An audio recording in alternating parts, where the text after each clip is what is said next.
Hello, and all. Welcome to another episode of MMA Vision Analysis. According to Jorge Masvidal, there's one featherweight fighter that can dethrone the champion of that featherweight division, Ilia Topuria. We're going to talk about this interesting pick coming from Jorge Masvidal. Before getting started, make sure to like, subscribe, click that notification to get all of this is new from this channel, your channel, the one and only MMA Vision Analysis. It seems like that Jorge thinks that the closest fighter in that featherweight division to strip Ilia Topuria of his title is a Movsar, and that's due to the guy's wrestling. That could be true, even though the guy's last performance was not the most impressive, to be fair. I find it difficult to believe at first, when you first hear these statements, especially taking into consideration that the guy's been so dominant, and not only Ilia Topuria, not only dominant, but he's been dominant against fighters that will go down in history as Hall of Famers. I mean, whether it be Max Holloway or Alexander Volkanovski, formerly known as pound-for-pound greatest fighter on the planet, the way he finished Volka, the way he finished Max, it's just very difficult for me to imagine that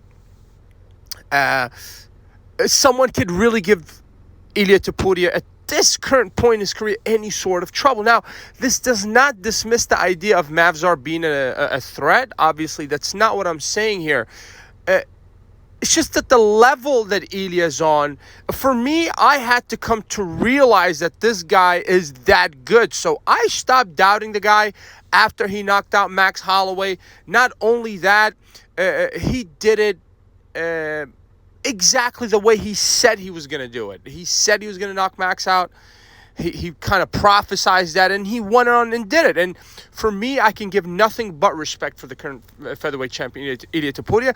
And the guy slowly turning himself, I think, to becoming a name, I believe eventually as big as Conor McGregor. Even though at the age of 28, Conor's, he's already... if I'm not mistaken, at the age of 28, that's when Conor McGregor had that Floyd Mayweather fight. And that's after the Jose Aldo fight, obviously. That's after the two Diaz fights. And that was an established megastar, Conor McGregor. So Ilia's around 28 or 29. Does he have an opportunity or a chance to become like Conor? I think Ilia's Ilia. He is who he is. And he's special in his own way. In Spain, this guy's very big, obviously. I can't wait for a Spain main event at the Santiago Bernabeu.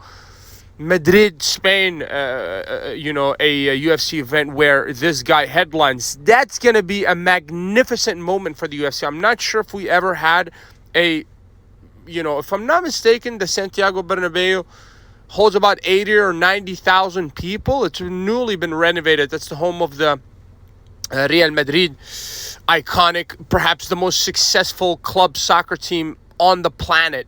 And that stadium holds about 80,000 people, if I'm not mistaken, at least. So Ilia Topuria headlining a Madrid card at the Santiago Bernabeu is something of dreams, right? But you need a fight that is deserving of such mega event. I don't think Movsar is the fight, with all respect. I have to add to Jorge Masvidal's comments. There are other names in that featherweight division that I think are probably closer to capturing that title. Obviously, Diego Lopez, right? Ilia Topuria has to go in there against Volkanovski again and defend his title, and for the rematch. That's not going to be an easy fight. Volkanovski had plenty of rests, so that's going to be very interesting. You can even make an argument for a Bruno Silva, who has a fight coming up. This guy is scary, and he's kind of flying under the radar. So with all respect to Jorge Masvidal, his comments, and obviously Movsar, who is a fantastic athlete himself, but Ilia Topuria is just on another level, and there are many other fighters in that featherweight division that could give Ilia a real run for his money. I think it starts with, obviously, Alexander Volkanovski. Featherweight division, the deepest division of the UFC, my personal opinion. If you made it this far, appreciate you for sticking around. Please let me know what you think in the comments. Like, subscribe for more.